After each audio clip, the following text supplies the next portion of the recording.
Bonsoir, bienvenue dans le JT à la une. Ce soir, le Mediator en accusation. Ce médicament antidiabétique a déjà causé la mort de 500 personnes en France.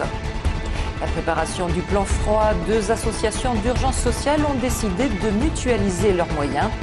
Enfin, le monde entier attend l'arrivée du Beaujolais nouveau. Ce sera dans la nuit de mercredi à jeudi. Le Mediator au cœur d'un nouveau scandale sanitaire. Ce médicament antidiabétique, aujourd'hui interdit mais commercialisé en France jusqu'en novembre 2009, a causé la mort d'au moins 500 personnes, sans compter toutes celles qui, à la suite de son absorption, ont développé de graves pathologies cardiaques. C'est le cas de Muriel, une Lyonnaise à qui le Mediator avait été prescrit comme coupe-faim, Leïla Kessi. Moi, je suis une rescapée. Vous savez, on annonce entre 500 et 1000 décès. J'étais quand même à 3 semaines d'un arrêt cardiaque massif. J'aurais rallongé, j'aurais été un nom de plus sur la liste. Difficile aujourd'hui pour Muriel de ne pas faire le lien entre le Mediator, ce médicament qu'elle a utilisé durant près d'un an au total dans le cadre d'un régime, et cette valvulopathie développée seulement quelques mois plus tard. Un médicament prescrit pourtant par son médecin, mais dont elle ignorait tout, à commencer par ses effets secondaires. Je ne pouvais plus balayer ma maison d'un trait, il fallait que je m'arrête, il fallait que je fasse des pauses. On a mal à la tête, on a un rhume, on sait ce que c'est, mais là, moi qui n'avais jamais eu de problème, j'avais quand même les valves qui s'ouvraient plus qu'à 25%. D'après l'assurance maladie, 500 personnes traitées au Mediator seraient décédées depuis sa commercialisation il y a 33 ans. Pour Muriel, il s'agit là d'un nouveau scandale sanitaire qu'elle entend bien faire reconnaître. Il y a quelques mois, elle a d'ailleurs décidé de porter plainte contre le laboratoire pharmaceutique. Mon combat, c'est qu'on reconnaisse que c'est ce médicament qui nous a quand même foutu notre vie en l'air. Retiré de la vente il y a seulement un an, le Mediator aurait été utilisé en France par près de 2 millions de personnes. Les pompiers sont restés en surveillance aujourd'hui encore aux alentours de la place Valmy à Vèze. Hier soir, un incendie a ravagé un entrepôt situé à l'arrière d'un magasin de tissus d'ameublement, rue des Tanneurs, se propageant à tout l'immeuble et obligeant une vingtaine d'habitants à passer la nuit dans un gymnase et un hôtel voisin. On écoute une riveraine et un responsable des pompiers au micro de David Segal.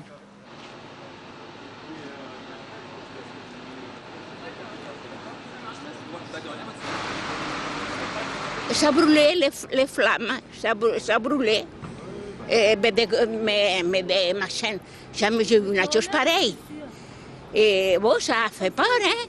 Donc au plus fort de l'intervention, il y avait environ 50 sapeurs-pompiers. On a été obligé de mettre un dispositif avec 5 lances pour venir à bout du sinistre. Et environ 24 personnes ont été mises en sécurité. C'est l'une des images du jour. Michel Mercier, nouveau garde des Sceaux, a fait son entrée officielle aujourd'hui au ministère de la Justice, place Vendôme, après une passation de pouvoir tout en sourire avec Michel Alliot-Marie, en partance quant à elle pour le Quai d'Orsay.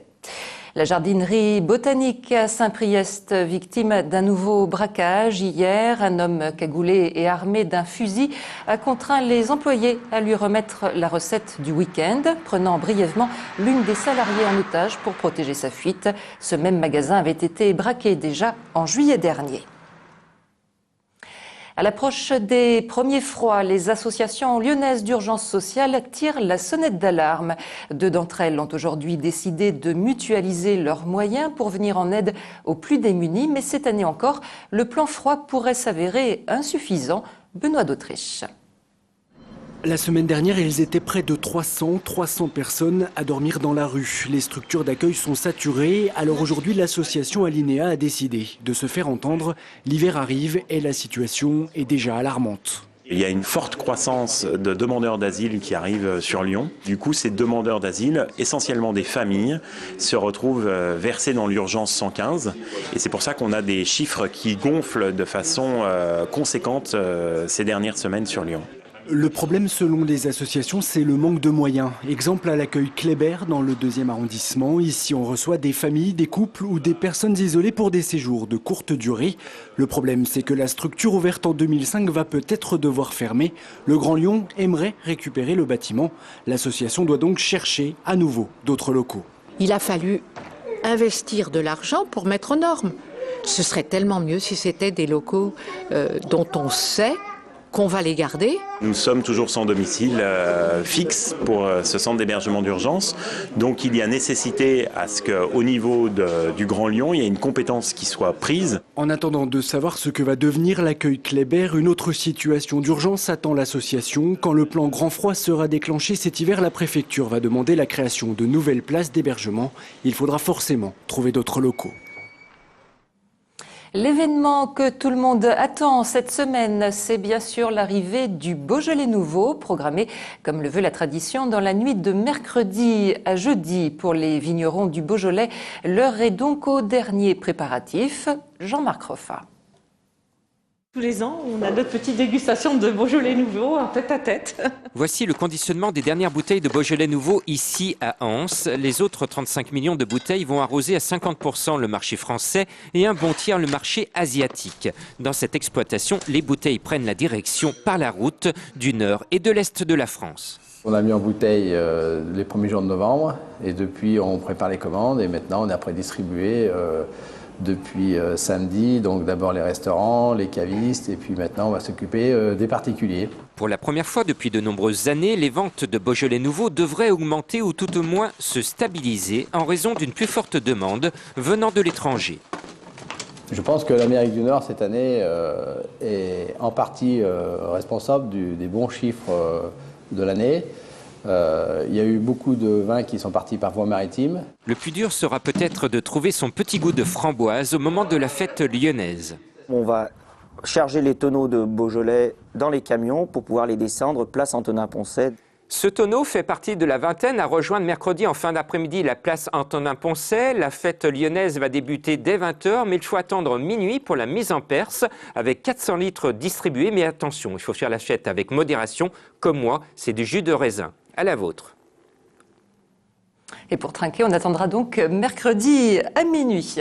En basket, rendez-vous européen ce soir pour l'Asvel. Pour la première journée de l'Eurocoupe, les Villeurbanais reçoivent à l'Astrobal les Allemands de Göttingen. Après un début de saison difficile, l'Asvel affiche de nouvelles ambitions, mais encore faudra-t-il bien entrer dans la compétition. On écoute à ce propos l'entraîneur et l'un des joueurs de l'Asvel au micro d'Émilie Deschamps. On sait que c'est une compétition qui est courte, il n'y a que 6 matchs. Et donc le retard pris est difficilement rattrapable. Donc il faut vraiment commencer de la bonne manière. C'est des matchs, si on est sérieux, qui sont à notre portée. On n'a pas de gros clubs espagnols ou de choses comme ça. Donc voilà, on a vraiment une carte à jouer et on veut aller, on est très motivé pour aller dans ce top 16 d'Eurocup. Et sachez que le match Asvel-Göttingen sera diffusé ce soir en différé sur TLM à partir de 22h40. Et c'est la fin de cette édition. Très bonne soirée.